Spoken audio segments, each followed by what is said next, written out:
அஸ்ஸலாமு அலைக்கும் வரஹ்மத்துல்லாஹி வபரகாத்துஹ். மேலான அல்லாஹுவின் நல்லடியார்களே, இமாம் திர்மிதி ரஹ்மத்துல்லாஹி அலைஹி அவர்கள் அனஸ் ரலியல்லாஹு தஆலா அன்ஹு அவர்களை தொற்றும் அறிவிக்கிறார்கள். அருமை ரசூலுல்லாஹி ஸல்லல்லாஹு அலைஹி வஸல்லம் சொன்னார்கள், அத்துஆஉ லா யுரத்து பைனல் அதானி வல் இகாமா. பாங்குக்கும் இகாமத்துக்கும் மத்தியிலே துஆவை அல்லாஹ் மறுக்க மாட்டான். பாங்குக்கும் இகாமத்துக்கும் மத்தியிலே கேட்கப்படும் துஆவை அல்லாஹ் ஒருபோதும் நிராகரிக்க மாட்டான், ஏற்றுக்கொண்டேதான் ஆகுவான் என்று நபி ஸல்லல்லாஹு அலைஹி வஸல்லம் சொன்ன நேரத்தில் அருமை சஹாபாக்கள் சொன்னாங்க, ஃபமாதா நகூலு யா ரசூலல்லாஹ். அப்போ நீங்களே சொல்லித்தாங்களே, அந்த பொறுமதியான நேரத்தில் நாங்கள் அல்லாஹ் கிட்ட என்னத்தை கேட்கணும் என்று யா ரசூலல்லாஹ். சுப்ஹானல்லாஹ். இப்போ நபி ஸல்லல்லாஹு அலைஹி வஸல்லம் சொன்னாங்க, ஸலுல்லாஹல் ஆஃபியத ஃபித் துன்யா வல் ஆখিরা. உலகத்திலேயும் நாளை மறுமை நாளிலேயும் அல்லாஹ்விடம் ஆஃபியத்தை கேளுங்கள். இந்த ஆஃபியத் என்ற வார்த்தை இருக்க மேலான அல்லாஹ்வின் நல்லடியார்களே, அது ஒரு வித்தியாசமான வார்த்தை. அந்த ஆஃபியத் என்ற வார்த்தையை நான் உங்களுக்கு விளங்கப்படுத்துறதுக்கு முன்னால் இன்னும் சில விடயங்களை சொல்லலாம் என்று நான் நினைக்கிறேன். அபூதாவுதில் வரக்கூடிய ஹதீஸ், இல்லை திர்மிதி ஷரீஃபில் வரக்கூடிய ஹதீஸ், ஹஜ்ரத் அப்பாஸ் ரலியல்லாஹு தஆலா அன்ஹு, நபி அலைஹிஸ்ஸலாத்துடைய வாப்பாட சகோதரர், அவர் வந்து கேட்குறாரு நபி ஸல்லல்லாஹு அலைஹி வஸல்லம் அவர்கள் கிட்ட, யா ரசூலல்லாஹ் அல்லிம்னி ஷைஅன் அஸ்அலுஹுல்லாஹ். அல்லாஹ்விடம் கேட்கறதுக்கு மிக முக்கியமான ஒரு விடயத்தை எனக்கு படிச்சுட்டாங்க, ஒரு விஷயத்தை படிச்சுட்டாங்க. இப்போ நபி ஸல்லல்லாஹு அலைஹி வஸல்லம் சொன்னாங்க, சலில்லாஹல் ஆஃபியா, அல்லாஹ்விடம் ஆஃபியத்தை கேளுங்கள். சரின்னு நானும் அவங்க திரும்பி போனாங்க. திரும்பி போய் கொஞ்ச நாளைக்கு பின்னால் திரும்ப போனாங்க. நபி அலைஹிஸ்ஸலாம் இன்னொரு புதிய விஷயத்தை படித்து தருவாங்க என்று நினச்சி கொண்டு போய் சொன்னாங்க, யா ரசூலல்லாஹ், அல்லாஹ்வின் தூதரே, அல்லிம்னி ஷைஅன் அஸ்அலுஹுல்லாஹ், அல்லாஹ்விடம் கேட்பதற்கு ஒரு விடயத்தை எனக்கு படித்து தாருங்கள். ஃபகால லி, நபி அலைஹிஸ்ஸலாத்து வஸ்ஸலாம் என்கிட்ட சொன்னாங்க, யா அப்பாஸ், ஏ அப்பாஸே, யா அம்ம ரசூலில்லாஹ், ரசூல் ஸல்லல்லாஹு அலைஹி வஸல்லம் அவர்களின் தந்தையின் சகோதரரே, சலில்லாஹல் ஆஃபியத ஃபித் துன்யா வல் ஆখিরা, அல்லாஹ்விடம் உலகத்திலேயும் ஆখিরাத்திலேயும் ஆஃபியத்தை கேளுங்கள், ஆஃபியத்தை கேளுங்கள். சுப்ஹானல்லாஹ்.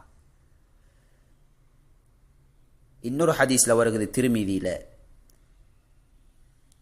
அபூபக்கர் சித்தீக் ரலியல்லாஹு தஆலா அன்ஹு ஒரு நாள் மிம்பரின் மீது நின்று கொண்டு அழுந்தாங்க. அழுந்துட்டு சொன்னாங்க, நபி ஸல்லல்லாஹு அலைஹி வஸல்லம் அவர்களும் இந்த மிம்பரில் நின்று கொண்டு அழுந்துட்டு சொன்னாங்க, இஸ்அலுல்லாஹல் அஃப்வ வல் ஆஃபியா, அல்லாஹ்விடம் மன்னிப்பையும் ஆஃபியத்தையும் கேளுங்கள். فإن أحدا لم يعط بعد اليقين خيرا من العافية. ஒரு மனிதனுக்கு யகீன், இந்த ஈமான் கொடுக்கப்பட்டதற்கு பின்னால் ஆஃபியத்தை போல் ஒரு சிறந்த ஒரு விடயத்தை அல்லாஹ் யாருக்குமே கொடுக்கல. அப்போ ஒரு மிக முக்கியமான விடயம் ஆஃபியத். இமாம் தபரானி ரஹ்மத்துல்லாஹி அலைஹி அறிவிக்கக்கூடிய ஹதீஸ், முஆத் இப்னு ஜபல் ரலியல்லாஹு தஆலா அன்ஹு அவர்கள் நபி ஸல்லல்லாஹு அலைஹி வஸல்லம் அவர்கள் சொன்னதாக சொல்கிறார்கள், அல்லாஹ்வுக்கு மிக விருப்பமான அடியான் கேட்கக்கூடிய துஆ தான் அல் ஆஃபியத ஃபித் துன்யா வல் ஆখিরা. உலகத்திலேயும் ஆখিরাத்திலேயும் அல்லாஹ்விடம் ஆஃபியத்தை கேட்பது, ஆஃபியத்தை கேட்பது. எனவே மேலான அல்லாஹ்வின் நல்லடியார்களே, அப்போ சஹாபாக்களுக்கு நபி அலைஹிஸ்ஸலாம் சொல்கிறாங்க, திர்மிதி ஷரீஃபில் வருகிறது, பாங்குக்கும் இகாமத்துக்கும் இடைப்பட்ட நேரத்தில் அல்லாஹ் துஆவை கபூல் செய்வான் என்று சஹாபாக்களுக்கு நபி ஸல்லல்லாஹு அலைஹி வஸல்லம் சொன்ன நேரத்தில் சஹாபாக்களை கேட்டாங்க, அந்த இடப்பட்ட நேரத்தில் நாங்கள் என்னத்தை அல்லாஹ்விடம் கேட்பது யா ரசூலல்லாஹ். அப்போ நபி ஸல்லல்லாஹு அலைஹி வஸல்லம் சொன்னாங்க, ஆஃபியத்தை உலகத்திலேயும் ஆখিরাத்திலேயும் ஆஃபியத்தை கேளுங்க. ஆஃபியத்துண்டா என்னது? ஆஃபியத்துண்டா என்னது? அல்லாஹும்ம இன்னி அஸ்அலுக்கல் அஃப்வ வல் ஆஃபியாண்டு பாங்குக்கும் இகாமத்துக்கும் இடையில ஓதணும், அதிகமாக ஓதணும். அல்லாஹும்ம இன்னி அஸ்அலுக்கல் அஃப்வ வல் ஆஃபியத ஃபித் துன்யா வல் ஆখিরা. யா அல்லாஹ், உலகத்திலேயும் நாளைக்கு மறுமையிலேயும் மன்னிப்பையும் ஆஃபியத்தையும் கேட்கிறேன்.